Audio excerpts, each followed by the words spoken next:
Hi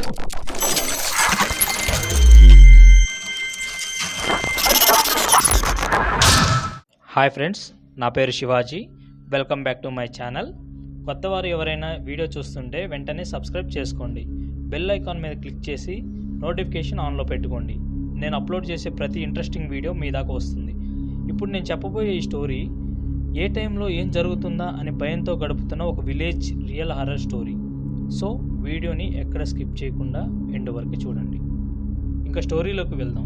Cherlopalem అనే ఒక village main road పక్కనే ఉంటుంది. ఆ విలేజ్ ఎంట్రన్స్ ఫస్ట్ లైన్లో మా రిలేటివ్స్ ఇల్లు ఉన్నాయి.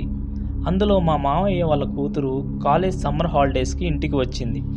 అయితే సమ్మర్ టైం కదా, ఇంట్లో వేడిగా ఉంటుంది అండ్ కరెంట్ కూడా సరిగ్గా ఉండదు. ఊరికే పోవడం రావడం అలా జరుగుతుంది.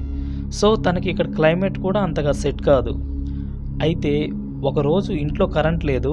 ఇంట్లో వేడిగా ఉండేసరికి ఏదైనా సరదాగా ఇన్స్టాగ్రామ్ రీల్ చేద్దామని పక్కనే కన్స్ట్రక్షన్లో ఉన్న వాళ్ళ బాబాయ్ వాళ్ళ ఇంటికి వెళ్ళింది. అక్కడ చల్లగా ఉంటుంది, మంచిగా కూర్చొని రీల్స్ చేసుకోవచ్చని. హాల్లో కూర్చుంటే రోడ్డు మీద వచ్చే పోయే వాళ్ళు చూస్తారని బెడ్రూమ్లోకి వెళ్ళి కూర్చొని మొబైల్ సెల్ఫ్లో పెట్టి రీల్ చేయడం స్టార్ట్ చేసింది. సరదాగా రీల్ చేస్తున్న తనకి ఏదో ఒక సౌండ్ వినిపించింది. అయితే తను అంతగా పట్టించుకోలేదు. కొత్త ఇల్లు కదా, కన్స్ట్రక్షన్ వాళ్ళు వచ్చారేమో అని లైట్ తీసుకొని రీల్ కంటిన్యూ చేస్తుంది.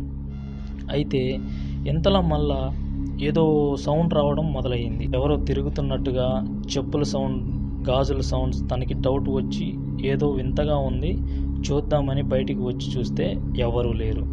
హాల్లోకి వచ్చి చూసినా ఎవరూ లేరు. మళ్ళీ లైట్ తీసుకొని యూట్యూబ్ ఛానల్ స్టార్ట్ చేద్దామని ఇంట్రో వీడియో స్టార్ట్ చేసింది. అయితే ఆ వీడియో షూట్ చేస్తుండగానే మళ్ళా సౌండ్స్ స్టార్ట్ అయ్యాయి. గేట్ ఓపెన్ చేసినట్టుగా, చైర్స్ కదిలిస్తున్నట్టుగా సౌండ్స్ వచ్చాయి. ఈసారి లైట్ తీసుకోలేదు. తనలో భయం మొదలైంది. ఏం జరుగుతుందో అర్థం కావట్లేదు. కొంచెం డేర్ చేసి మెల్లగా బయటికి వచ్చి చూసింది. బయట ఎవరూ లేరు, అంతా నార్మల్గానే ఉంది. ఇక్కడ ఏదో తేడాగా ఉంది అని భయపడుతూ ఫాస్ట్గా వీడియో కంప్లీట్ చేసుకొని వెళ్దాం అని షూట్ స్టార్ట్ చేసింది.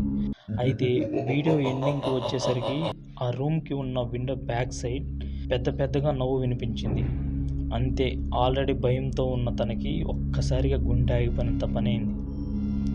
ఒక్కసారిగా మొబైల్ తీసుకొని బయటికి పరుగులు తీసింది. ఇంటి బ్యాక్ సైడ్ చూసింది. వాళ్ళు ఏమైనా అలా నవ్వారేమో అని. ఆ ఇంట్లో వాళ్ళు నిద్రపోతున్నారు. ఆ చుట్టుపక్కలంతా సైలెంట్గా ఉంది. టైం చూస్తే ఆఫ్టర్నూన్ 1:30. ఇంకా భయంతో ఇంటికి పరుగులు తీసింది. అలా ఆ డే గడిచిపోయింది. చీకటి పడే కొద్దీ తనలో భయం మొదలైంది. పక్కన అందరూ ఉన్నా అక్కడ జరిగిందే గుర్తొస్తుంది. అందరూ తినేసి పడుకున్నారు. తను మాత్రం అదే ఆలోచిస్తూ మెల్లగా నిద్రలోకి జారు. మార్నింగ్ లేవగానే వాళ్ళ అత్తమ్మ వచ్చి, బాబాయ్ హైదరాబాద్ నుంచి వచ్చాడు కన్స్ట్రక్షన్ వర్క్ చేయించడానికి, రా వెళ్దాం అని తీసుకుని వెళ్ళింది. మనసులో భయం ఉన్నా అందరూ ఉన్నారుగా అని వెళ్ళింది. ఆ ఇంటిని చూస్తేనే భయంతో వణికిపోతుంది. అయితే వాళ్ళ అత్తమ్మకి ఆ అమ్మాయిని చూస్తే డౌట్ వచ్చింది. ఏంటమ్మా డల్గా ఉన్నావు, ఏమైంది అని అడిగింది. తను ఏం లేదు అత్తమ్మ, బాగానే ఉన్నాను అని చెప్పింది. ఇంకా భయాన్ని తట్టుకోలేక వాళ్ళ అత్తమ్మని తీసుకొని బెడ్రూమ్లోకి వెళ్ళి అక్కడ జరిగిన మొత్తం చెప్పింది. ఆ వీడియో షూట్లో రికార్డ్ అయిన సౌండ్స్ కూడా వినిపించింది.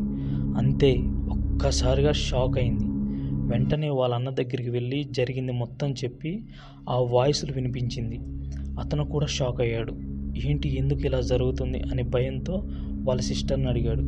అడిగితే ఆమె ఏం చెప్పిందంటే, ఇదే కాదు అన్న, ఇంకా చాలామందికి నైట్ టైంలో చిన్నపిల్లల ఏడుపులు, పెద్దగా అరిచినట్టుగా, ఎవరో రోడ్ల మీద మాట్లాడుకుంటున్నట్టుగా ఇలా చాలా జరుగుతున్నాయి. అందుకే నైట్ అయితే అందరూ భయపడుతున్నారు. 9 దాటితే ఎవరు బయట ఉండరు, డోర్స్ పెట్టుకొని పడుకుంటున్నారు అని చెప్పింది. ఎందుకు అలా చేస్తున్నారు, ఏం జరిగింది అని వాళ్ళ చెల్లిని అడిగాడు.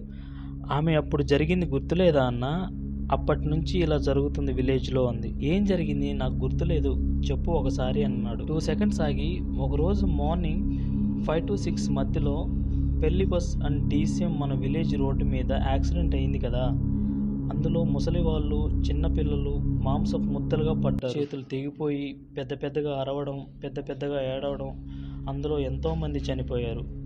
ఆ రోజు నుంచి ప్రతిరోజు నైట్ టైంలో ఏడుపులు, నవ్వులు వినిపిస్తున్నాయి.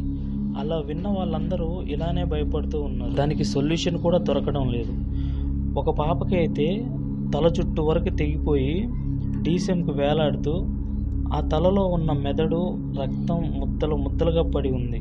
ఆ రోజు అది చూసిన ఊరు మొత్తం వణికిపోయింది అని చెప్పింది. అది విన్న అతను ఇల్లు కంప్లీట్ అయ్యాక పూజలు చేయించాలని ఫిక్స్ అయ్యాడు. కానీ ఆ అమ్మాయికి నవ్వే కాకుండా వాళ్ళ అత్తమ్మ చెప్పినవి విని ఇంకా భయపడిపోయింది. సో ఇదే ఫ్రెండ్స్ స్టోరీ మొత్తం.